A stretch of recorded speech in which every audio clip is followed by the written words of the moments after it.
வணக்கம் மக்களே, பொதுவா நம்ம இன்ஸ்டாகிராம் யூஸ் பண்ணும்போது ஒரு வீடியோ சூப்பரா இருக்கும். சரி, அதை எடுத்து வாட்ஸ்அப் ஸ்டேட்டஸ்ல வைக்கலாம்னு பார்த்தா வைக்க முடியாது. இன்ஸ்டாகிராம் வந்து எப்படி வீடியோ டவுன்லோட் பண்றது அப்படின்னு சொல்லிட்டு நிறைய பேருக்கு தெரியாது. இந்த வீடியோல இன்ஸ்டாகிராம் வந்து எப்படி வீடியோ டவுன்லோட் பண்றது, அதை எப்படி வாட்ஸ்அப்ல ஸ்டேட்டஸ்லாம் வைக்கிறது அப்படின்னு சொல்லிட்டு தான் பார்க்க போறோம். டிப்ஸ் அண்ட் ட்ரிக்ஸ் வீடியோல இதுவும் ஒரு வீடியோ. கண்டிப்பா ஸ்கிப் பண்ணாம பாருங்க, அப்பதான் புரியும். நான் உங்க MK, இது நம்ம Thoodhuvan, இன்ஃபர்மேஷன் இஸ் வெல்த்.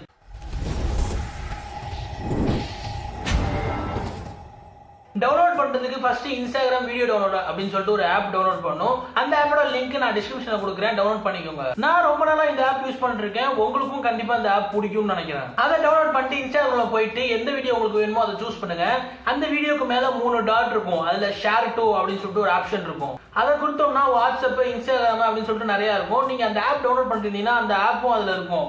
அந்த ஆப்போட இன்டர்ஃபேஸ் இப்படிதான் இருக்கும். நீங்க ஷேர் டு கொடுத்து உள்ள வந்தீங்கன்னா அந்த வீடியோ தானாவே டவுன்லோட் ஆக ஆரம்பிச்சிடும். டவுன்லோட் பண்ணி முடிச்சதுக்கு அப்புறம் பக்கத்துல டவுன்லோட்னு ஒரு ஆப்ஷன் இருக்குல்ல, கீழே அதை கிளிக் பண்ணுங்க. கிளிக் பண்ணீங்கன்னா டவுன்லோட் ஆன வீடியோ அதுல இருக்கும். அதுல 3 டாட் இருக்குல்ல, அதை கொடுத்து நீங்க வாட்ஸ்அப்ல ஸ்டேட்டஸ்லாம் வச்சுக்கலாம். பொதுவா நீங்க டைரக்டா அந்த வீடியோ வந்து ஷேர் டு அப்படின்னு சொல்லி வாட்ஸ்அப்ல ஸ்டேட்டஸ்ல கொடுத்தீங்கன்னா அந்த லிங்க் தான் போகும். அந்த லிங்க் தான் அந்த ஸ்டேட்டஸ்ல இருக்கும்.